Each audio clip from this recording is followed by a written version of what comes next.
Bart taught Homer how to ride a motorcycle. Under Bart's patient and careful guidance, Homer finally mastered the skill. Together, they rode the motorcycle right into the classroom. Later, Homer. Sweet hog, Mr. Simpson. Remember to rebel against authority, kids!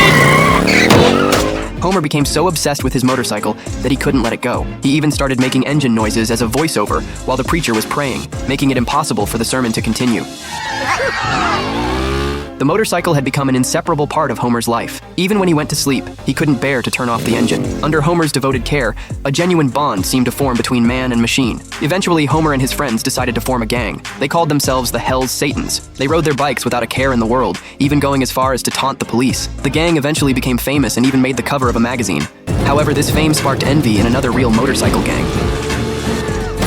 They eventually arrived at Homer's house. The gang leader crashed through the window and rode his bike straight into the house. He even burst into Homer's bedroom and grabbed Homer by his few remaining hairs. The leader accused Homer of stealing their gang's name. According to the rules of the road, Homer had to pay the price. His punishment was to eat his own clothes. Specifically, every piece of clothing branded with the gang's name. After a night of relentless bullying, Homer's house was left in ruins. The family's normal life was completely upended.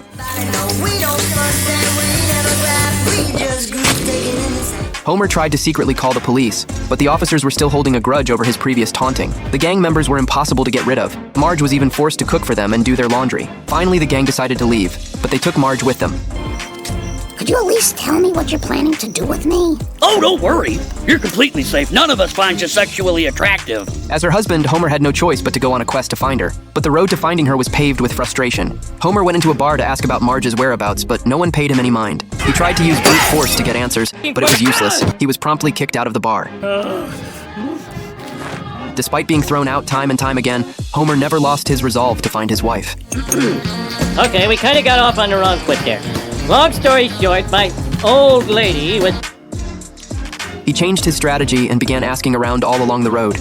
Meanwhile, Marge was actually giving the gang members lessons. Before her guidance, these men were running wild and caused nothing but chaos. But Marge understood that they simply lacked someone to guide them in life. The key to her teaching was that a true gentleman uses his words, not his fists. Through these lessons, the gang members actually learned how to live like normal people. Suddenly, Homer burst out from the bushes. He looked like a man of unparalleled bravery. Homer tried to subdue the group with violence, but he quickly exhausted himself. Marge then instructed the leader to use words to win Homer over instead. In the process of trying to enlighten him, the leader mentioned that he wanted to live with Marge forever. Homer loves Marge deeply, and there was no way he would let someone steal his wife. Oh, homie. Marge was the ultimate line that could not be crossed, so the leader challenged Homer to a duel. A fierce battle broke out. With a little help from Marge, Homer tapped into an incredible burst of manliness. In the end, he defeated the gang leader.